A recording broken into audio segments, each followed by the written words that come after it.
അപ്പോൾ ഇന്ന് ഞാൻ വന്നിരിക്കുന്നത് നമ്മളെപ്പോലത്തെ പുതിയ അമ്മമാർ ഫേസ് ചെയ്യുന്ന ഏറ്റവും വലിയ പ്രശ്നമാണ് ഈ നവംബർ ഡിസംബർ കാലഘട്ടത്തിൽ കുട്ടികൾക്ക് വരുന്ന കണ്ടിന്യൂസ് ആയിട്ട് വരുന്ന അസുഖങ്ങൾ അല്ലേ. പനി, ജലദോഷം, ചുമ, കഫക്കെട്ട്, അതായത് ഈ തണുപ്പ് മൂലം ഉണ്ടാകുന്ന അസുഖങ്ങളാണ് ഇതൊക്കെ കേട്ടോ.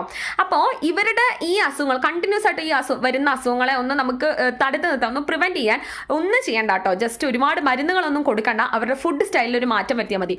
അതായത് ദിവസവും ഒരു നേന്ത്രപ്പഴം പുഴുങ്ങിയത്, അതേപോലെ തന്നെ 2 ഡേറ്റ്സ്, അതേപോലെ തന്നെ റാഗി ഇവരുടെ ഫുഡിൽ ദിവസവും ഉൾപ്പെടുത്താൻ ശ്രമിക്കുക. അതായത് റാഗി കുറുക്കുകയാണെങ്കിൽ പനം കൽക്കണ്ട് ആഡ് ചെയ്ത് കുറുക്കുക, പനം കൽക്കണ്ട് അല്ലെങ്കിൽ പനം വെല്ലം ആഡ് ചെയ്ത് കുറുക്കുക. കാരണം ഇങ്ങനെ റാഗിയും പനം വെല്ലം ഒക്കെ ശരീരത്തിന് നല്ല ചൂട് കൊടുക്കുന്ന ഫുഡാണ്. അതുകൊണ്ട് തന്നെ പുറത്തു നിന്ന് ഏൽക്കുന്ന തണുപ്പിനെ പ്രിവെന്റ് ചെയ്യാൻ ഇതിന് വലിയൊരു ശക്തിയുണ്ട്.